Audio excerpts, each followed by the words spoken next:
sobre dano moral. Olha aqui, ó, preste atenção para tudo que você está fazendo aí, ó. Dano moral por não convidar o pai para o batismo do filho, gente. Olha aqui, ó, o Tribunal de Justiça de Santa Catarina, segundo o Dr. Guilherme Colim, está entre os mais evoluídos no que diz respeito à aplicação da lei de alienação parental. E ao reconhecimento também da importância de combater essa prática, né? Isso é muito importante, que não adianta a gente estar nessa luta aqui se os tribunais também não ajudam, né? Não fazem a sua parte. E na entrevista de hoje a gente vai ver o motivo disso. Preste atenção. Uma mãe foi condenada a pagar uma indenização de R$5.000 ao pai de seu filho por conta de ela ter procedido aí o batizado do filho sem ter convidado, não convidou o pai para o batizado do próprio filho, né? O canal Saiba Direito do YouTube tem muito mais material sobre alienação parental. Entra lá no YouTube, coloca Saiba Direito ali que você já vai ver esses e outros assuntos. Então, recomendo que você acesse, que se inscreva ali e maratone os vídeos sem pular as propagandas. Doutor Guilherme Colim, batizar o filho sem convidar o pai caracteriza uma espécie, né, uma alienação parental? Sim. Via de regra, qualquer ato, qualquer momento marcante em que uma pessoa, marcante da vida do filho, né, em que a mãe ou o pai pratique e dificulte, sonegue, inviabilize, oculte do outro genitor, é uma forma de alienação parental, ainda que a criança seja muito pequena. Isso, a longo prazo, sequela algumas memórias, alguns registros, e isso, em certa medida, vai enfraquecendo a imagem do pai ou da mãe frente àquela criança. E, doutor Guilherme, no caso dessa condenação, né, o valor foi de R$5.000. O senhor concorda com esse valor? Eu não concordo. Eu penso que esse valor é muito baixo, mas é melhor do que nada. Sim. A expressão melhor do que nada, eu acho que ela é muito própria para o caso concreto, uma vez que o ideal seria um rigor efetivo. Só que nós estamos tão longe do ideal, que nós chegamos ao cúmulo de comemorar, de festejar pequenos progressos. Essa já não é a primeira, já existem outras decisões nesse mesmo sentido. Essa foi a última que eu encontrei, que é recente. Mas R$5.000, daqui a 20 anos, essa criança vai olhar o seu álbum de fotografias e não vai ter a foto do pai ali. Daqui a 20 anos, aquele pai, talvez, ainda carregue algumas consequências dessa alienação que é praticada a conta-gotas. Então, os R$5.000 eu acho ridículo, mas que coisa triste, Cláudio. É ridículo, mas a gente fica feliz quando acontece, porque na maioria das vezes nem isso acontece. É verdade, não fica por isso mesmo. E qual foi a tese acolhida pelo judiciário, doutor Guilherme? A tese acolhida foi, primeiro, o interesse da criança é preponderante ao interesse dos pais, da mãe e do pai, dos adultos. Na prática, eu não vejo a jurisprudência aplicando isso com muita frequência, mas nesse caso foi aplicada. E aí, então, se entendeu que este ato de não convidar o pai para o batizado, que poderia ser para qualquer outro, para o seu aniversário, qualquer outra coisa, este ato ofende o direito do filho de ter preservado o vínculo com o pai e com a família paterna. Mas um detalhe, isso poderia acontecer no sentido oposto. Eu não sou fanático, Cláudio. A pior coisa que tem é o fanático. Sim, aquele...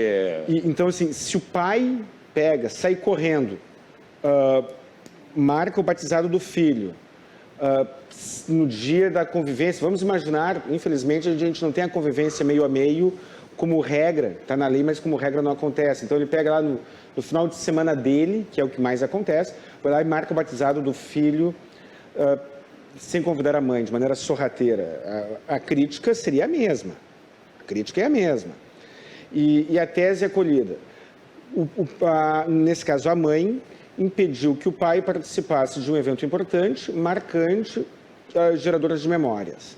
Memórias para o pai, memórias para a família paterna, memórias para o filho, gerando danos irreversíveis de consequências inestimáveis, dependendo da importância que aquela criança, mais tarde, venha a dar para aquele ato, a ausência paterna poderá ser muito traumática ou não. E isso só o futuro dirá.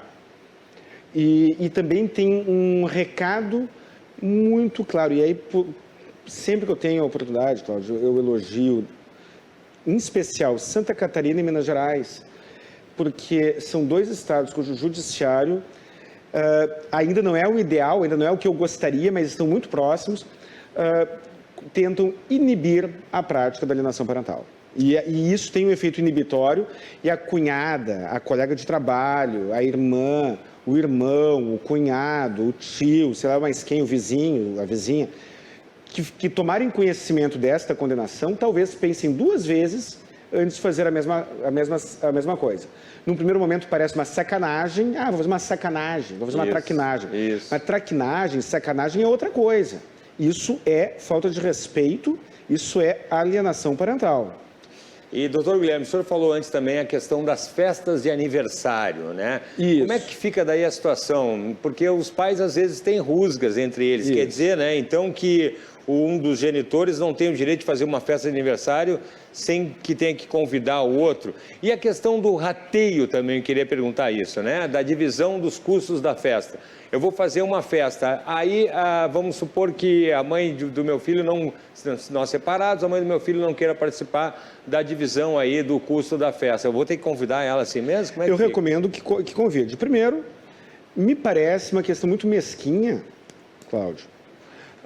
Tu vai fazer uma festa de aniversário para o teu filho, para a tua filha, aí vai convidar várias pessoas, aí em função, porque eu não estou falando convidar todo mundo que ela deseja convidar, estou falando convidar a figura materna, no teu caso, Sim. Estamos usando o teu exemplo, Tá. A figura materna e de repente os avós. Eu estou falando de 1, 2, 3, 4 pessoas. Me parece muita mesquinharia tu deixar de convidar a mãe do teu filho por causa do custo da festa, se tu já está fazendo a festa. Uma desproporção, essa palavra, proporção e desproporção, como a gente deveria valorizar e refletir mais sobre isso. A desproporcionalidade.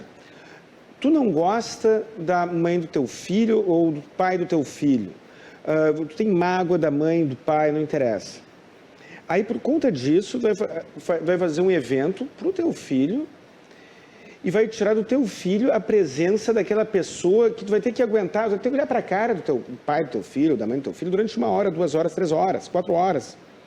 Aí tem a questão do custo. A festa pode custar R$2.000, pode custar 50 mil, dependendo do padrão da festa. Mas que custe pouco, que custe muito, tanto faz. Aí 1 boca, 2 bocas, 3 bocas a mais, vai fazer tanta diferença assim? Não é desproporcional, Cláudio?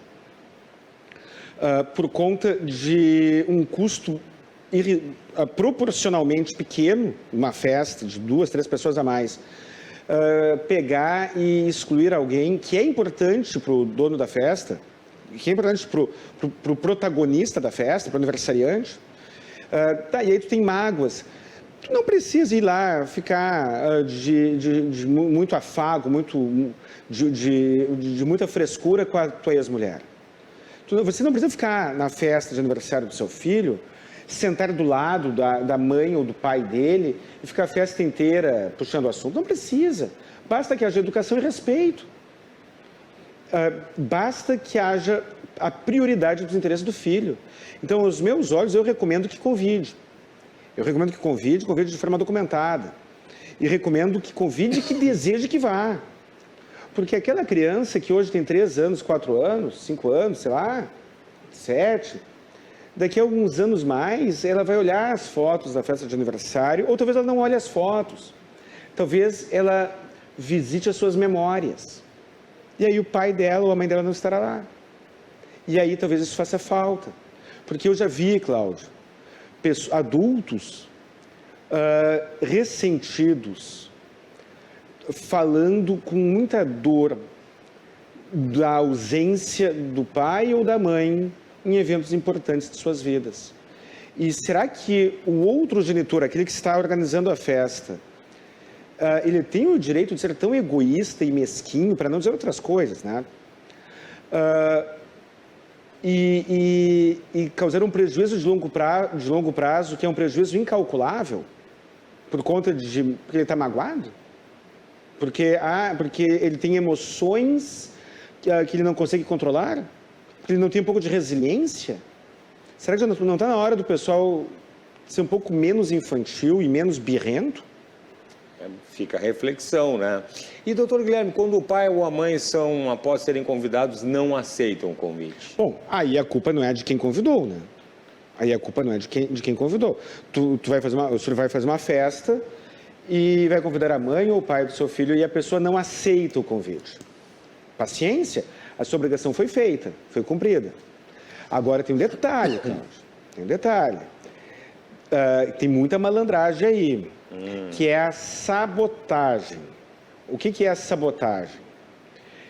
Isso, de fato, é mais difícil de ser comprovado, mas vamos falar de direitos e obrigações antes de falarmos de prova. Prova é uma questão processual, direitos e obrigações é uma questão material.